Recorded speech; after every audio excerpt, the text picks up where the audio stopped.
Pasal 62 Dasar Asesmen. Asesmen psikologi adalah prosedur evaluasi yang dilaksanakan secara sistematis. Termasuk di dalam asesmen psikologi adalah prosedur observasi, wawancara, pemberian satu atau seperangkat instrumen atau alat tes yang bertujuan untuk melakukan penilaian dan atau pemeriksaan psikologi. Ayat 1. Psikolog dan atau ilmuwan psikologi melakukan observasi, wawancara, penggunaan alat instrumen tes sesuai dengan kategori dan kompetensi yang ditetapkan untuk membantu psikolog melakukan pemeriksaan psikologis. Ayat 2. Laporan hasil pemeriksaan psikologis yang merupakan rangkuman dari semua proses asesmen, saran, dan atau rekomendasi hanya dapat dilakukan oleh psikolog sesuai dengan kompetensinya, termasuk kesaksian forensik yang memadai mengenai karakteristik psikologis seseorang hanya setelah psikolog yang bersangkutan melakukan pemeriksaan kepada individu untuk membuktikan dugaan diagnosis yang ditegakkan.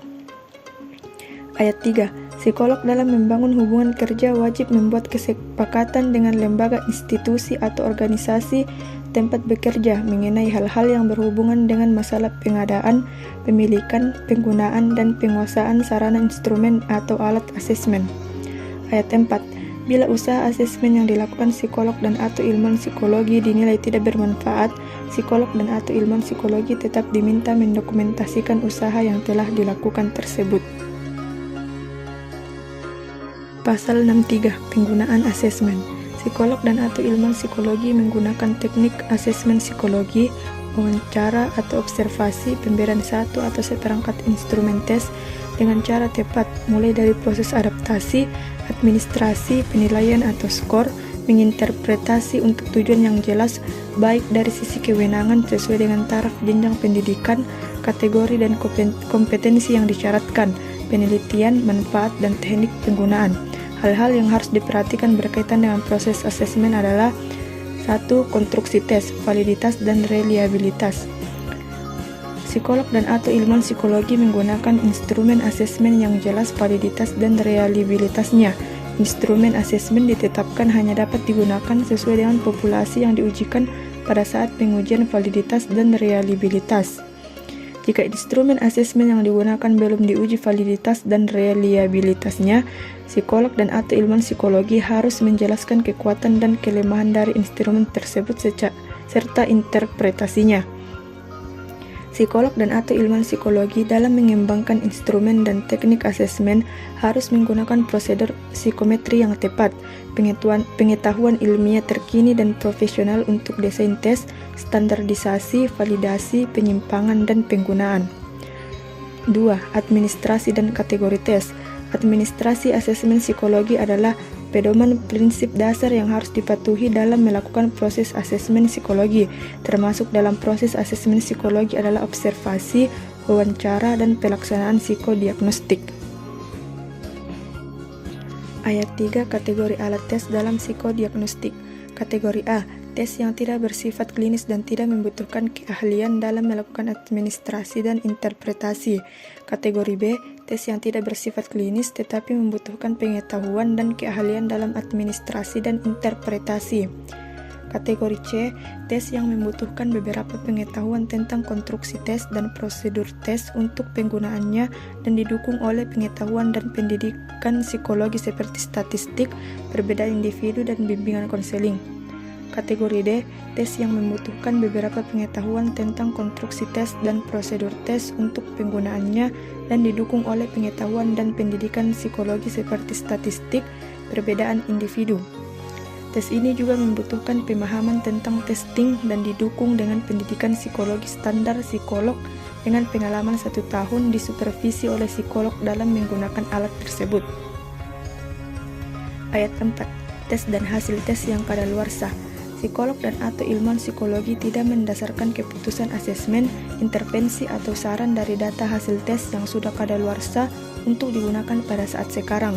Dalam kondisi relatif konstan, hasil tes dapat berlaku untuk 2 tahun, namun dalam kondisi atau keperluan khusus harus dilakukan pengetesan kembali.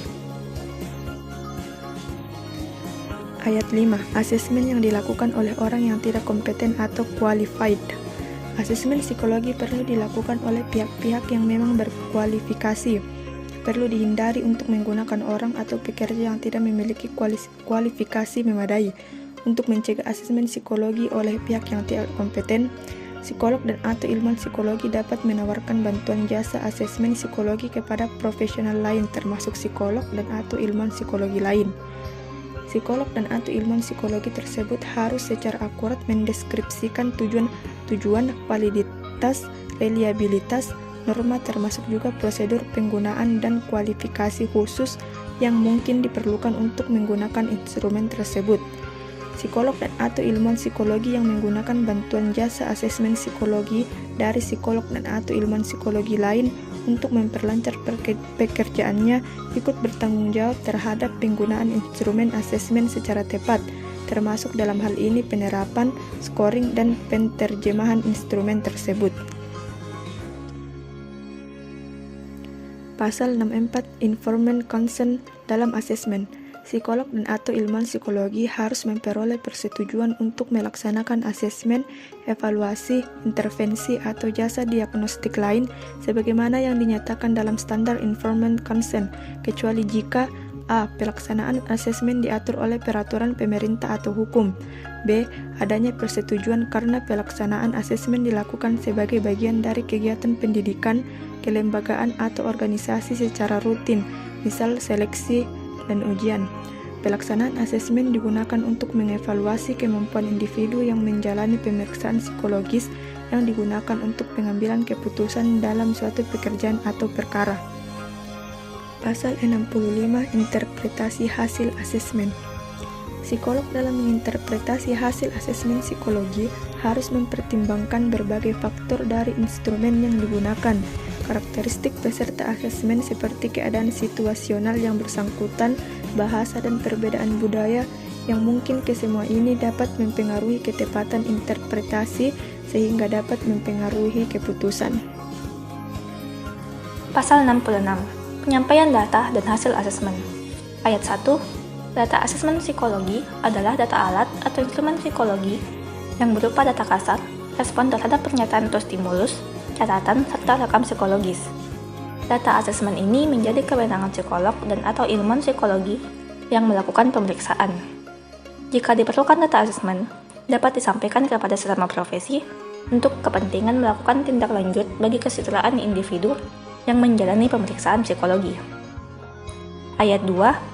Hasil asesmen adalah rangkuman atau integrasi data dari seluruh proses pelaksanaan asesmen. Hasil asesmen menjadi kewenangan psikolog yang melakukan pemeriksaan dan hasil dapat disampaikan kepada pengguna layanan. Hasil ini juga dapat disampaikan kepada sesama profesi lain, atau pihak lain sebagaimana yang ditetapkan oleh hukum. Ayat ketiga, psikolog harus memperhatikan kemampuan pengguna layanan dalam menjelaskan hasil asesmen psikologi. Hal yang harus diperhatikan adalah kemampuan bahasa dan istilah psikolog yang dipahami pengguna jasa. Pasal 67. Menjaga alat, data, dan hasil asesmen. Ayat 1. Psikolog dan atau ilmuwan psikologi wajib menjaga kelengkapan dan keamanan instrumen atau alat tes psikologi. Data asesmen psikologi dan hasil asesmen psikologi sesuai dengan kewenangan dan sistem pendidikan yang berlaku, aturan hukum, dan kewajiban yang telah tertuang dalam kode etik ini. Ayat kedua, psikolog dan atau ilmuwan psikologi wajib menjaga kelengkapan dan keamanan data hasil asesmen psikologi sesuai dengan kewenangan dan sistem pendidikan yang berlaku yang telah tertuang dalam kode etik ini. Ayat ketiga, psikolog dan atau ilmuwan psikologi mempunyai hak kepemilikan sesuai dengan kewenangan dan sistem pendidikan yang berlaku, serta bertanggung jawab terhadap alat asesmen psikologi yang ada di instansi atau organisasi tempat dia bekerja.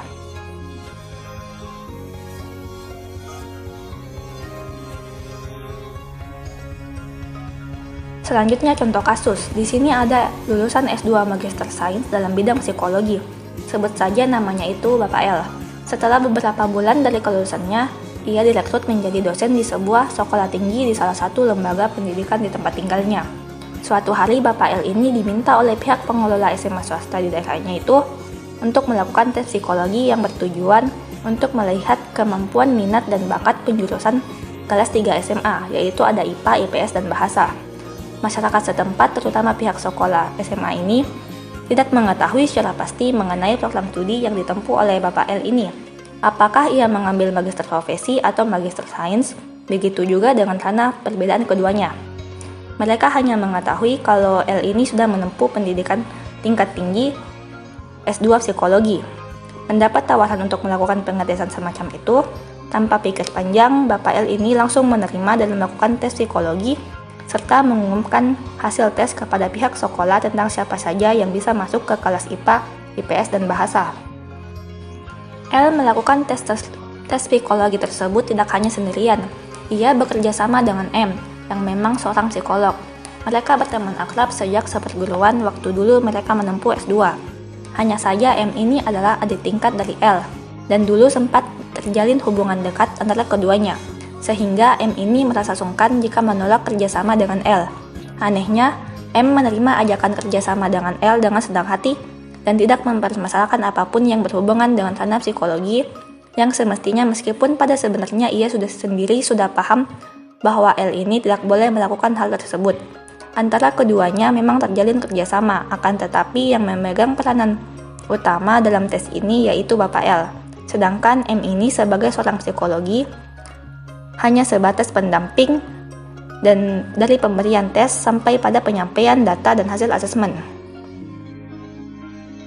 Nah, di bagian analisa, tindakan L ini sudah menyalahi kode etik psikologi, karena ia sebagai magister sains atau ilmuwan psikologi, bukan sebagai magister psikologi atau psikolog, meskipun tugasnya itu hanya sebatas pengadministrasian asesmen, bukan sebagai penyelenggara asesmen, seperti dalam kasus di atas yang mana ia telah melakukan tes psikologi dengan menggunakan alat tes dan memberikan hasil asesmen meskipun hasil kerjasama dengan psikolog. Sehingga tindakan keduanya ini, yaitu L dan M, merupakan tindakan penyalahgunaan di bidang psikologi, terutama bagi L sendiri. Semestinya, L memberitahu pada pihak sekolah tentang batasan kompetensinya dan memberikan pemahaman bahwa ia tidak berwenang dalam melakukan tes psikologi, dan ia juga langsung mengalihkan tawaran tersebut kepada teman akrabnya, yaitu psikolog M.